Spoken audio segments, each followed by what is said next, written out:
Êtes-vous prêt à voyager des frontières de vos peurs aux limites de vos rêves, à rencontrer des mythes et des légendes, des diables et des anges, à vous laisser conduire sur les chemins de l'étrange? Arcanum Fabulas. Saison 1.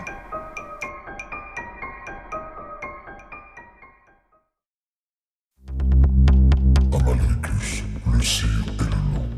Épisode 15.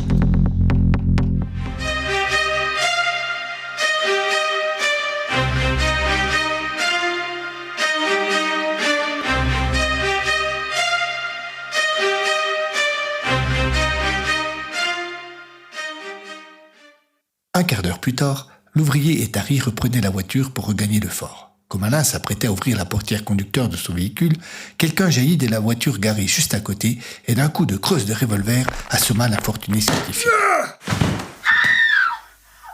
Nadia laissa échapper un cri, plus guidé par la surprise que par la peur. L'homme pointa son revolver sur elle. Il était âgé d'un peu plus d'une vingtaine d'années.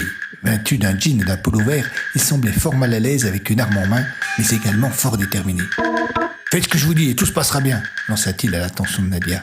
« Ne nous énervons pas, restons calmes. »« Ta gueule » coupa-t-il. « Dans le coffre de ma voiture, il y a une valise, prends-la. » Elle s'exécuta. « Mets-la dans ta bagnole et prends le volant. Je monte à côté. Au moindre geste de travers, je te bute. »« Où va-t-on ?»« On va à Joux. » En se servant de Nadia comme d'un laissez-passer, l'homme n'eut aucun mal à atteindre le fort, et les policiers ne remarquèrent rien. Quand ils furent arrivés, ils se rendirent dans le tombeau. L'homme prit soin de bien tout fermer derrière eux, pour être sûr que personne ne pourrait les rejoindre. Puis, arrivé sur les lieux, il fit s'asseoir Nadia dans un coin et lui ligota les pieds et les poings.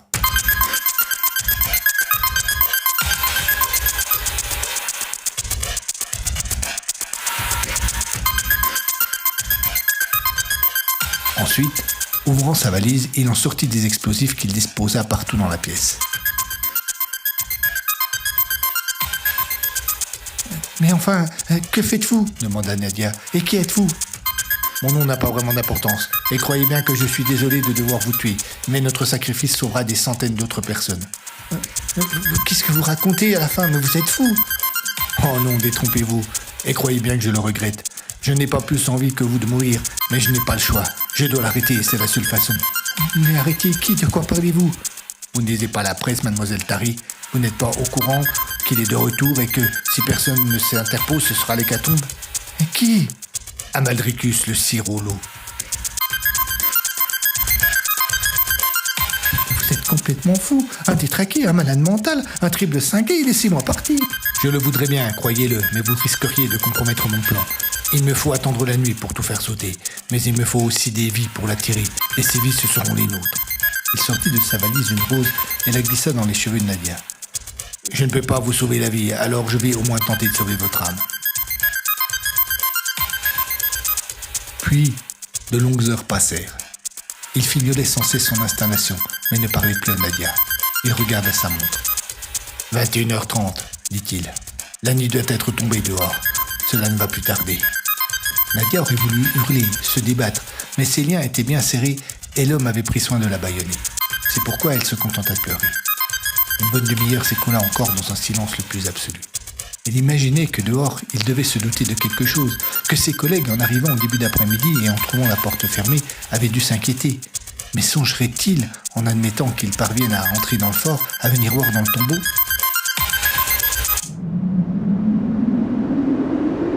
Soudain, un bruit l'attira de ses pensées. L'homme s'était levé d'un bond en l'entendant. Il fixait la pénombre du tunnel d'accès à la recherche du plus petit mouvement, la main droite prête à actionner le détonateur.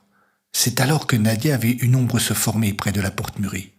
Ce fut d'abord un simple courant d'air, puis une légère brume, puis la silhouette d'un gros animal, puis l'animal devint réel, comme s'il venait de franchir le mur sans le moindre bruit. L'homme, toujours occupé à scruter le tunnel, tournait le dos à l'animal. C'était un loup, énorme. Ses deux yeux brillèrent légèrement, malgré l'absence de toute lumière violente. Il regarda quelques secondes Nadia. Il respirait tranquillement, ne bougeait pas, comme s'il attendait quelque chose. Puis il tourna la tête et sauta sur l'homme. À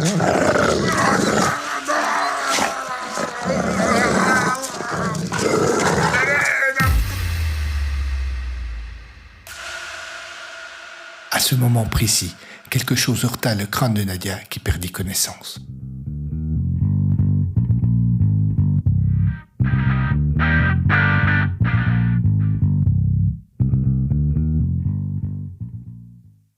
Quand elle ouvrit les yeux, l'ouvrier, la tête bandée, était penché sur elle. Une agitation anormale régnait dans le tombeau.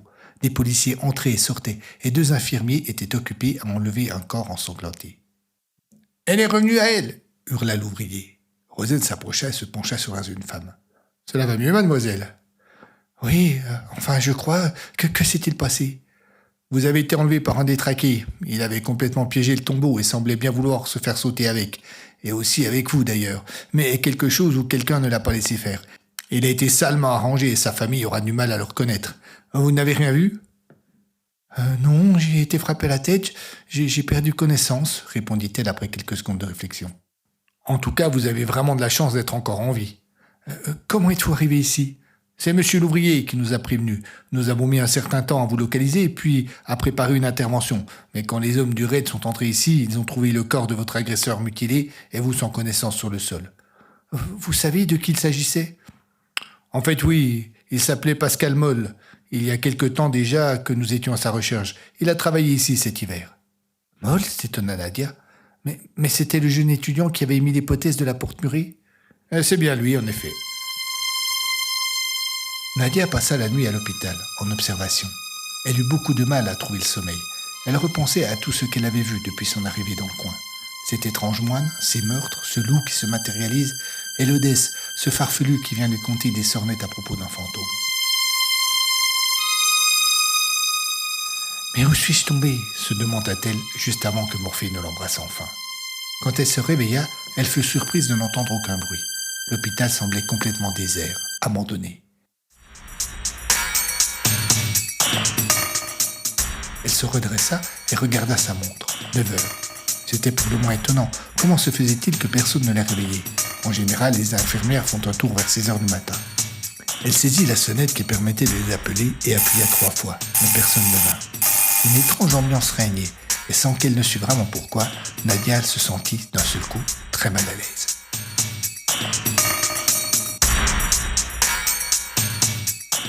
Elle se leva, s'approcha de la fenêtre. Sa chambre donnait dans la cour. Celle-ci était complètement déserte aussi. Elle sortit dans le couloir. Pas âme qui vive. Passa devant le bureau des infirmières. La porte de ce dernier était close. Elle frappa. Pas de réponse.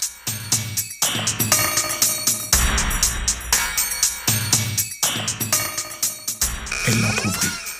4 cadavres affreusement mutilés étaient couchés sur le sol, les visages en sang, les yeux fixés sur le néant.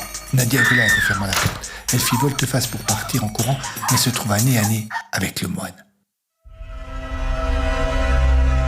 À ses pieds, assis tranquillement, le loup qu'elle avait vu apparaître dans le tombeau. Elle poussa un nouveau cri, voulut reculer, mais heurta la porte. « N'ayez pas peur !» murmura d'une voix douce le moine. « Je ne vous ferai aucun mal. Je veux juste savoir ce que vos amis trament contre moi. » Quels amis ?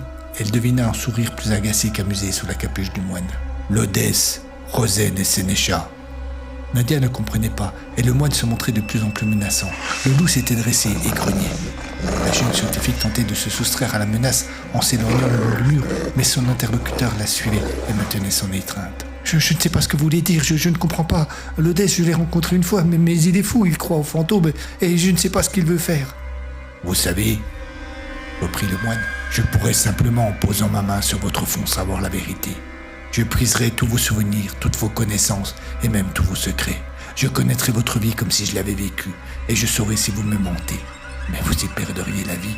Votre corps ne serait plus qu'un fruit sec et périmé. Ne m'obligez pas à en venir à une telle extrémité. Je vous jure, je ne sais rien.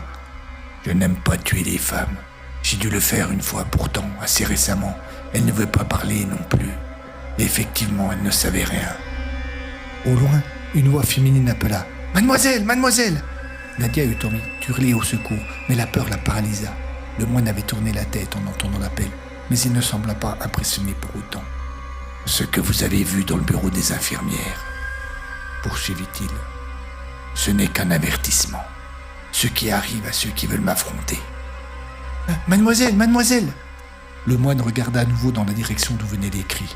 « Souvenez-vous-en. » Il disparut d'un seul coup. « Mademoiselle, mademoiselle !»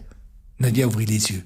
Elle était allongée sur son lit dans la chambre d'hôpital. Le jour pointait à peine dehors et une infirmière, une de celles qu'elle avait vues égorgée dans le bureau, était penchée sur elle et la secouait pour la réveiller. « Eh bien, vous avez le sommeil profond !» Nadia se contenta de sourire. C'était un rêve, juste un rêve. Puis elle eut un doute.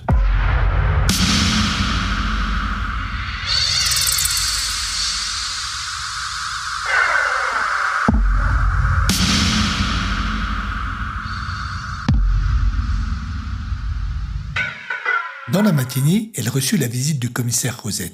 Il lui posa tout un tas de questions sur ce qui s'était passé, tentant d'obtenir le plus de détails possible. Mais au fond, elle sentait bien qu'il était préoccupé par autre chose et que l'intérêt qu'il accordait à ses réponses était tout relatif. Nadia repensa à son rêve. Elle était surprise de s'en souvenir aussi parfaitement, elle qui d'habitude les oubliait tous. Le moine avait parlé de Sénécha, Lodès et Rosen. Elle fut intriguée et tenta d'amener le sujet sur Lodès, le technicien d'estrade électronique qui lui avait tenu un discours abracadabrant.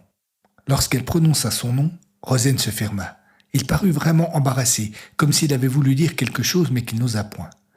Il y eut un léger silence gêné des deux, puis le policier se risqua. « Je connais très bien Paul Lodès. Disons que nous avons des objectifs communs. »« Je m'en doutais, » répondit Nadia. « Quelqu'un m'en a parlé. »« Qui ?» demanda Rosen interloqué. La jeune femme raconta son rêve. Elle expliqua également comment elle avait fait la connaissance du moine et comment elle avait découvert qu'il lui avait menti au sujet de Sainte Théodule. Elle osa parler du loup qui s'était matérialisé devant ses yeux et des étranges découvertes qu'elle avait faites dans le tombeau. Le commissaire écouta sans mot dire. Il parut tour à tour surpris, intéressé ou même très inquiet. « Je ne crois pas aux fantômes, dit en souriant Nadia, mais quelque chose de pas clair se cache là derrière et de toute façon je déteste qu'on me fasse des menaces. » Le commissaire sourit franchement. Il sentit là qu'il avait une nouvelle alliée dans la lutte contre Amaldricus.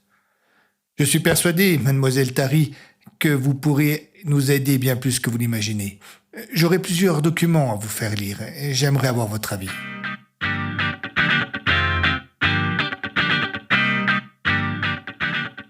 Nadia quitta l'hôpital l'après-midi même.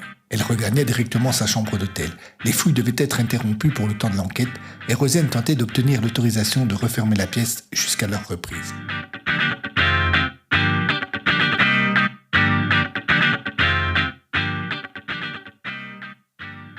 Dans le hall de l'hôtel, la jeune scientifique rencontra un homme qui se présenta comme étant Flavien Sénécha. « Je suis envoyé par le commissaire pour vous remettre les documents dont il vous a parlé. » Il lui tendit un petit sac en plastique contenant une lettre et un vieux cahier relié en cuir rouge. « Le cahier, expliqua Sénécha, est le journal personnel d'Étienne Lufrier, le père d'une des victimes de cet hiver. Il était commandant en chef au fort de Joux entre 1905 et 1919. Vous verrez que nous ne sommes pas les premiers à rencontrer ce problème. La lettre, elle a été retrouvée, elle aussi, dans la chambre de Gustave Lufrier. On ne sait pas à qui elle était adressée, mais elle aussi contient des informations intéressantes. »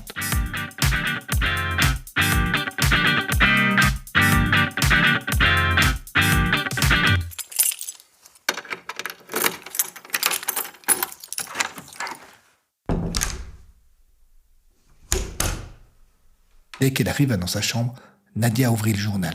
Certaines pages avaient un signet.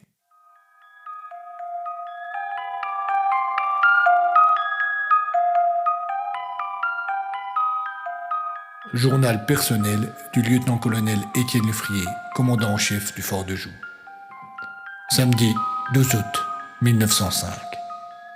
J'ai reçu ce matin du quartier général de Besançon les derniers plans pour la construction du tunnel devant relier le fort de Joux au fort Malher. L'ingénieur Nief, qui les avait dessinés, attendait l'autorisation du commandement. Installé au château depuis 2 mois, il va pouvoir enfin démarrer son travail. C'est une compagnie très agréable qui me change des soldats de la garnison. Il est intelligent et habile. Avec lui, les parties d'échecs sont un vrai bonheur. Je serais presque à souhaiter que la construction du tunnel s'éternise.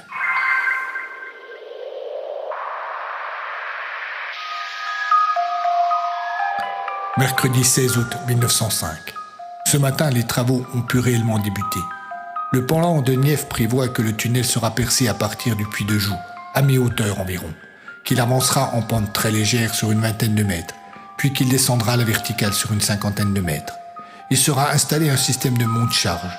La première étape consiste donc à installer une sorte de plateforme dans le puits pour permettre aux hommes de travailler. En son centre, on conservera un trou rond qui permettra de continuer à puiser l'eau. Tout devrait être prêt le 20.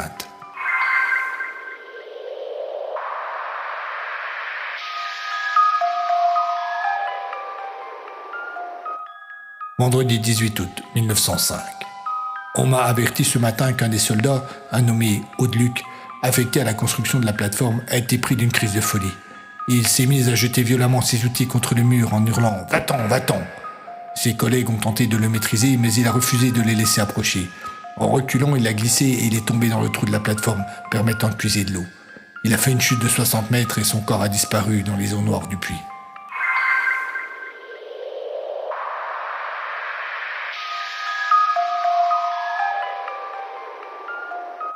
Mardi 22 août 1905. Après l'accident de la semaine dernière, les travaux ont pris un peu de retard. Or, rien de conséquent, et je pensais que la plateforme serait terminée ce soir, demain ou plus tard. Et puis, en début d'après-midi, le lieutenant Massner, qui supervise les travaux, a demandé à me voir. Il m'a fait dire que c'était à propos de la mort d'Audeluc. Quand il est entré dans mon bureau, j'ai remarqué de suite qu'il n'était pas dans son état normal. Ses yeux portaient de valises énormes, comme s'il n'avait pas dormi depuis plusieurs nuits. Il a eu beaucoup de mal à entrer en matière, et puis il m'a dit qu'il savait ce qui avait provoqué la crise d'Audeluc, que lui aussi avait été témoin de choses étranges.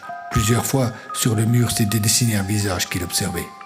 Et j'ai attribué tout cela à fatigue, et je lui ai donné quelques jours de permission, mais je dois avouer que cette histoire me tourne dans la tête.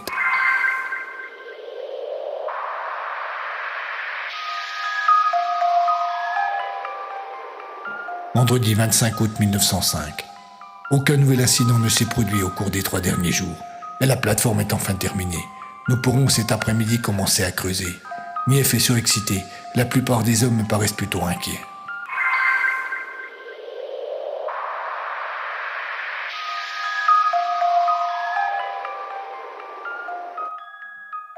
Dimanche 17 août 1905. Il s'est produit ce matin un éboulement. Nièvre a été blessé, il a été évacué à l'hôpital de Pontarlier. Sa vie ne semble pas en danger, mais l'état-major exige que nous continuions les travaux, ce qui relève de la folie. Sans les compétences de mon ami, nous risquons de commettre des erreurs irréparables.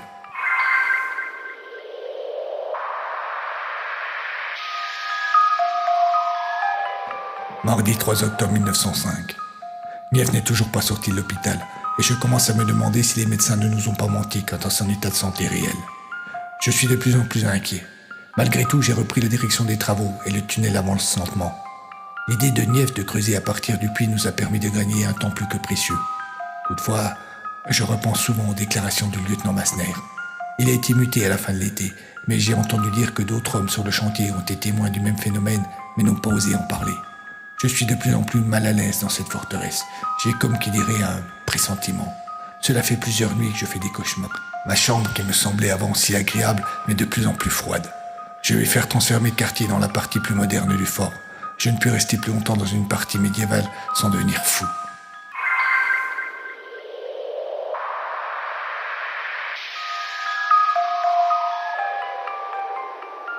Lundi 25 octobre 1905. Nièvre est revenu au fort. Il a la patte sérieusement bandée, mais c'est une vraie joie de le voir reprendre sa place parmi nous.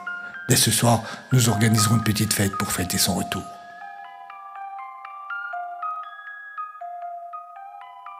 Vendredi 1er décembre 1905. C'est une catastrophe. Nièvre a refait les calculs 100 fois. Nous avons, en son absence, commis une erreur et avons creusé trop horizontalement au lieu de descendre. Si nous continuons ainsi, nous allons sortir à flanc de colline et il sera impossible de creuser le puits vertical dans de bonnes conditions. Dès demain, nous allons corriger le tir. Mardi 5 décembre 1905. Ces histoires de tunnel me traumatisent de plus en plus et j'ai encore passé la nuit à cauchemarder. J'étais seul dans le tunnel et il fallait que je creuse le plus vite possible pour échapper à une meute de loup qui me poursuivait. Je me suis réveillé en sueur et je n'ai pas pu refermer l'œil de la nuit.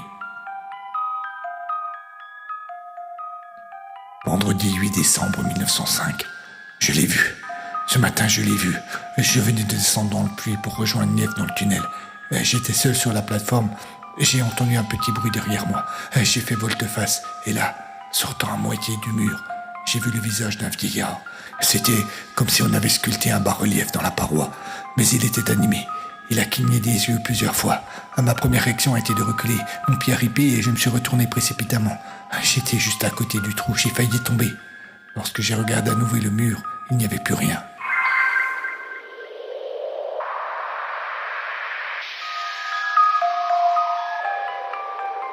Lundi 11 décembre 1905. En creusant, les hommes ont ce matin découvert une pièce située sous les fondations du château. D'après Nief, elle daterait du Moyen-Âge. En son centre se dresse un autel sur lequel se trouvent les restes d'un squelette. Nous aurions dû normalement passer en dessous de cette étrange tombe si nous avions suivi les plans fixés par Nief. Je suis donc confronté à un problème. Si j'avertis l'état-major de la découverte, ils sauront qu'une erreur s'est glissée dans la construction du tunnel et je serai sans doute sévèrement sanctionné. Nief est d'accord pour ne rien dire, pour détruire la pièce et continuer comme si de rien n'était. Aujourd'hui, je puis lui dire, c'est un véritable ami.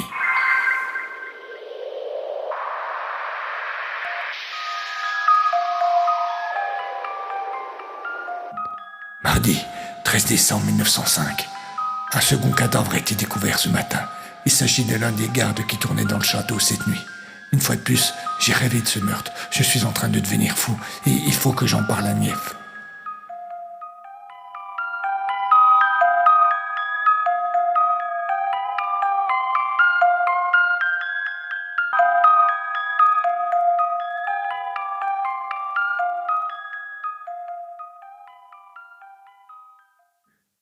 Les pages suivantes du journal étaient arrachées, et il manquait plusieurs semaines. Nadia était dévorée par la curiosité. Elle était aussi terrifiée en pensant à la similitude entre ce qui était décrit dans le journal et les événements que la région traversait actuellement. Puis le journal reprenait au 20 février.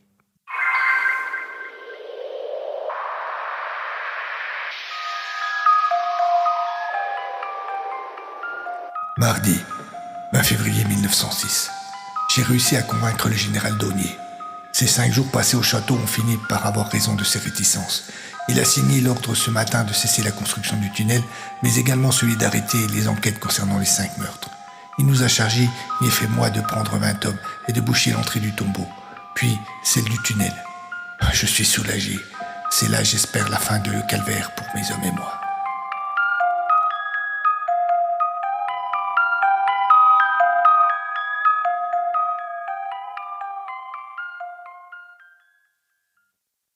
La lettre, elle, s'adressait à un prénommé David, sans autre précision. Le frier l'avait apparemment écrite quelques jours avant sa mort, mais n'avait pas eu le temps de l'envoyer. Cher David, comme nous en avons convenu, je suis revenu près de jour. Le Romac est de retour, du moins si on admet qu'il fut parti un jour. J'ai tenté de trouver des alliés ici, mais le responsable des fouilles, un nommé Georges Prénoux, demeure totalement hermétique à mes arguments. Je vais tenter de m'intéresser aux membres de son équipe, ne sait-on jamais. En attendant, je ne tiens pas à rester les bras croisés. C'est pourquoi j'ai mené ma petite enquête au vu des nouveaux éléments que tu m'as fournis. Et j'ai découvert 2 sites susceptibles de contenir le rocher marqué, auquel il est fait allusion dans la légende. Le premier se trouve juste en face du fort de Joux, au fort Malher.